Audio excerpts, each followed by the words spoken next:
Hello বিয়াস, আসসালামু আলাইকুম। আশা করি সবাই ভালো আছেন। তো আজকে আপনাদেরকে দেখাবো কিভাবে স্টিলের কারখানায় স্টিলের মালামাল তৈরি হয়। চলেন পুরো কারখানাটা ঘুরে দেখাই আপনাদেরকে।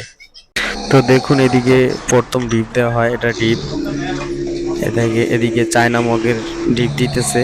তো আপনাদেরকে দেখাচ্ছি যে এদিকে চায়না মগ ডিপ দিতেছে। ওটা হচ্ছে দ্বিতীয় ডিপ। আমরা মগ টক যদি ডিপ দেই তাহলে ওইটাতে প্রথম ডিপ দিই, এটাতে দ্বিতীয় ডিপ দেই। তো দেখুন কিভাবে ডিপ দেওয়া হয়। এটাতে মেনকিন ডিপ দিতেছে। দেখুন, এর থেকে এই জায়গায় কাটিং করে, টিপ দেওয়ার পরে কাটিং হয়, যে সেই কাটিং গুলো করা হয়। তো আপনারা দেখতেছেন যে এই জায়গায় পুরো কারখানাটা দেখতেছেন। তো এখন দেখাচ্ছে আপনাদেরকে মিনকিন যে ডান্ডিগুলো লাগানো হইতেছে। তো দেখুন কিভাবে ডান্ডিগুলো লাগানো হইতেছে, এখানে দেখাইতেছি যে কিভাবে ডিজাইন করা হয়।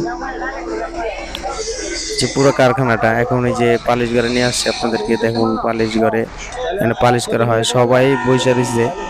হ্যাঁ, একজন কাজ করতেছে শুধু। হ্যাঁ, খাওয়া দাওয়ার পরে কাজ করাইতেছে।